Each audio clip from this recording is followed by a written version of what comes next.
এই মাঠে এই জায়গায় আজ থেকে 5 দিন আগে দেশের স্বরাষ্ট্রমন্ত্রী সভা করেছিলেন। সংবাদ মাধ্যমের যারা উপস্থিত ছিল তারা একবারও মাঠের ছবিটা দেখাচ্ছে না, 30 মিনিট ধরে খালি স্বরাষ্ট্রমন্ত্রীর মুখটা দেখিয়ে গেছে।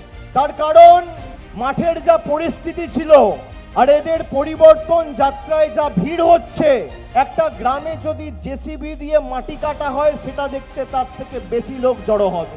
চায়ের দোকানে সকালে আড্ডা মারতে বেশি লোক জড়ো হবে। আমি আজ সংবাদ মাধ্যমের বন্ধুদের বলবো, আমার মুখটা না দেখিয়ে মাঠের ছবিটা আগামী 20-25 মিনিট দেখাবে। 4 দিনের ব্যবধানে তৃণমূল কংগ্রেস সভা করেছে, ট্রেলারটা দেখালাম। সিনেমাটা মে মাসে বুঝবেন যেদিন ফল বেরোবে। অমিত শাহ এসেছিল বিজেপির রথযাত্রা সূচনা করতে।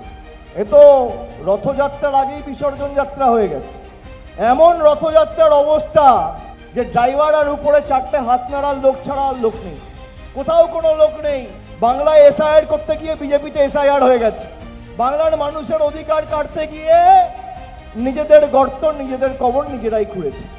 আপনি দেখুন কি অবস্থা, খালি দক্ষিণ 24 পরগনায় নয়, নদিয়া, কুচবিহার, জলপাইগুড়ি, গড়বেতা, পূর্ব বর্ধমান, পশ্চিম বর্ধমান, যেখানে যাচ্ছেন, হাওড়া, হুগলি, সর্বত্র ফাঁকা।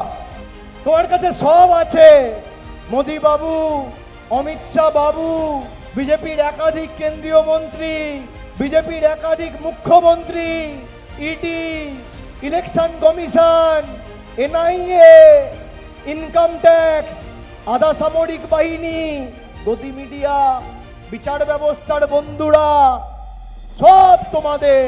কিন্তু তাও পরিবর্তন যাত্রা ফাঁকা।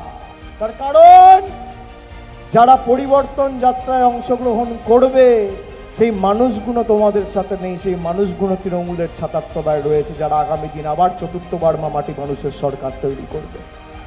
এদের সব আছে, তাও কিছুই নেই। আর আমাদের কিচ্ছু নেই, তাও সব আছে। তার কারণ 10 কোটি মানুষ আমাদের সাথে আছে।